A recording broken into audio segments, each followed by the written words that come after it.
Here's one thing about it. It is nice to have sharp tools.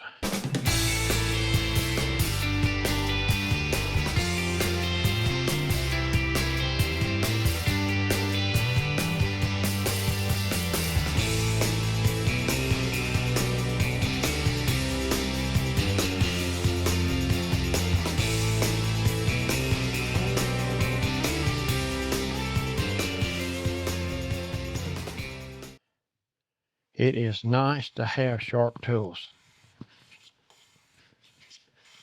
Because what happens, that is so smooth. Sandpaper will just make that worse. What I'm gonna do, I'm gonna see through that. I'm gonna take my caliper and we will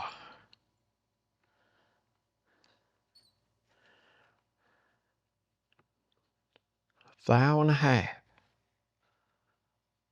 When you can cut a shaving like that, peel off a shaving like that, that is that's nice. It's real nice. Got something over here on the end of the bench I want you to see, and that is the reason why I can do that. So if you are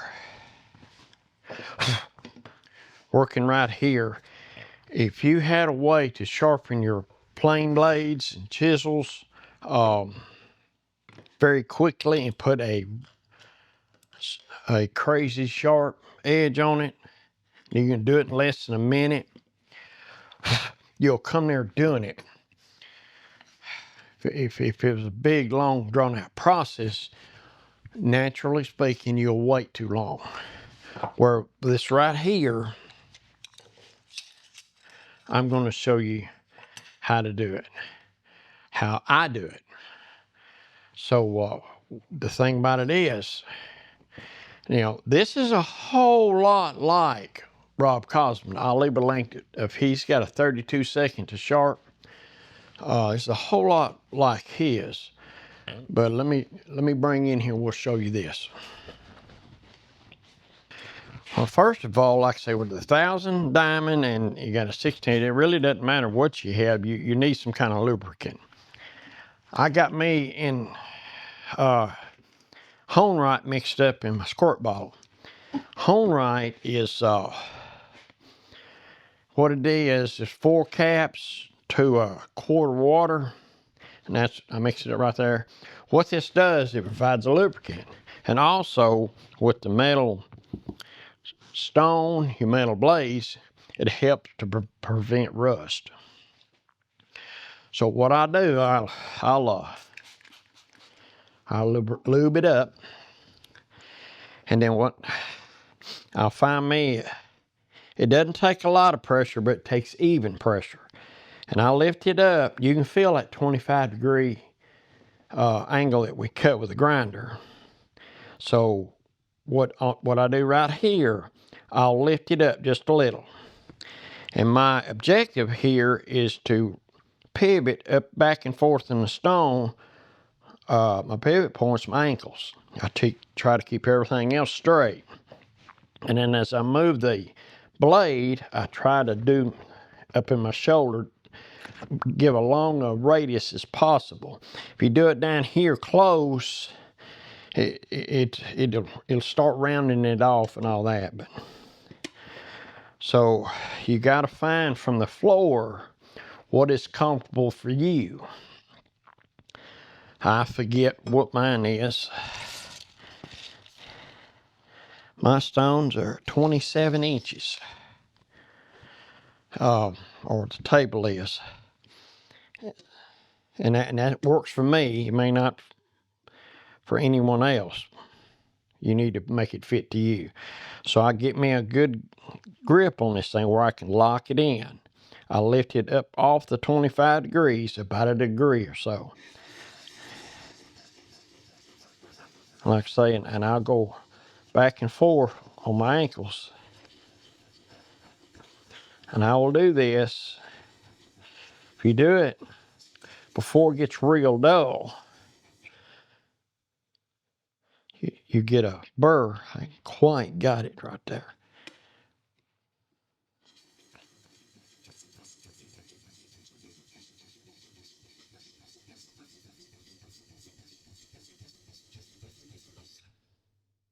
Okay, I got a burr. And what that burr means, you know, you've come off the edge of it, and it's two surfaces coming together at a smooth point is what makes it sharp. So you got to get this to that. Now, I got a flattening stone right here. Because it's glass stone, you're going to have to keep it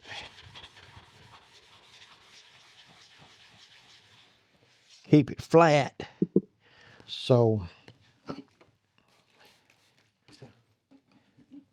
all right, on this stone, so you've got a secondary bevel. Now this would be the tertiary bevel, I think is what they call it. So you find at 25 degrees. You lift up what you did on the 1,000 grit, and then about that much more. All right, you get her locked in.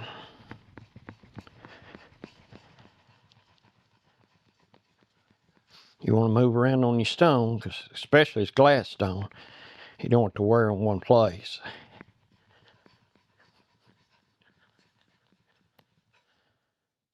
Okay. All right, what you'll wind up with is a thin, right on the edge. You still feel that burr. We're fixing to take care of that burr. Along that edge, it's shiny.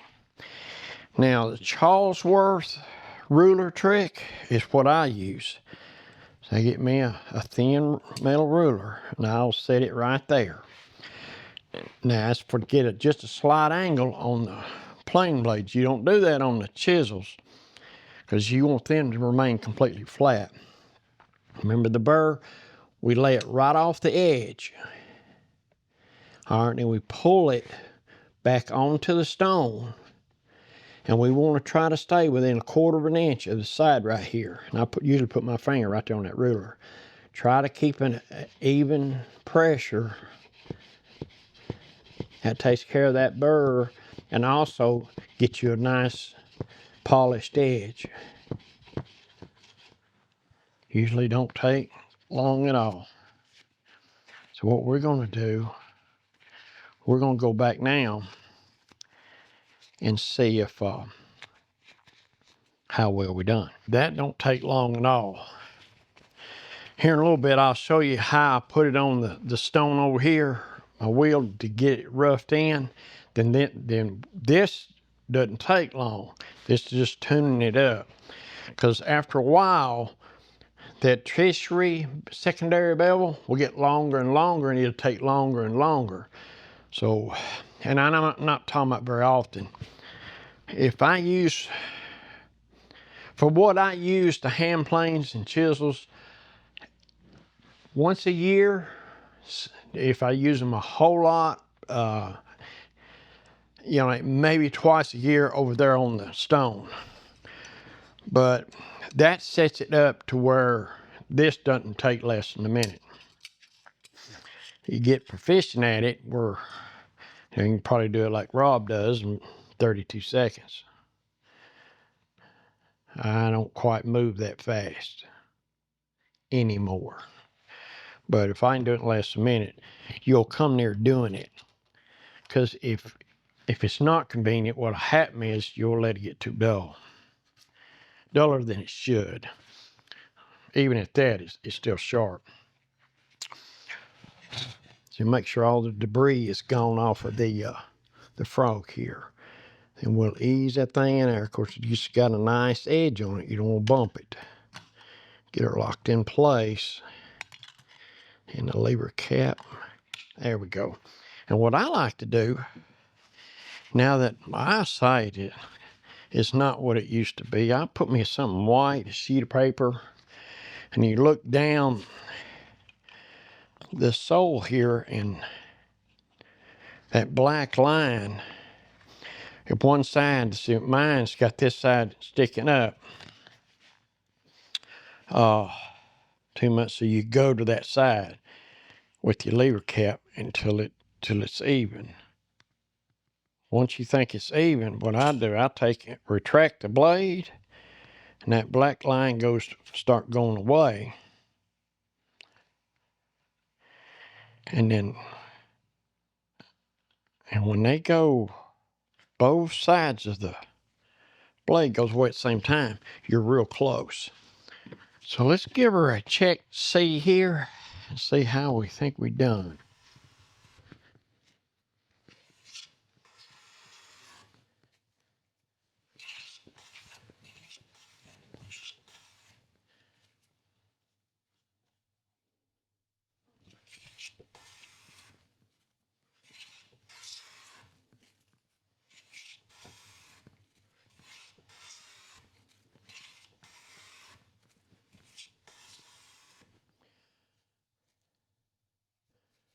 Yeah. Yep. I keep me a piece of candle, put me a little bit on the sole of that thing. It's like putting it on the ball bearings. I mean, sharp blades not hard to push through the wood, and now you get a little wax on the sole of your plane, and it is no problem to push through. So, and smooth, awful plain. That is some smooth. So I wish y'all could feel that. I did a video on finding the angle of your platform to make 25 degrees. I'll put a link to that video in the description too. But you take a digital angle finder and find that to where you have 25 degrees on your bevel. So when it gets too long, and like I say, about once a year, you have to come do this on the chisels and all, depending on how much you use them. So you may go longer than that. But this is just to get it tuned in to the point where you can just tune the edge up in a minute or so. Hold it at a 90-degree perpendicular. You may have to get a square and check this thing. I got me some lines at a 90 right there, but you just make sure it's square. And then I use them as something to go by, to where you just want to touch it, because it'll eat that blade up. I mean, so you just want to do just light passes. Be moving when you touch it. And usually that's all. It doesn't take a lot. I had some viewers leave comments about sharpening.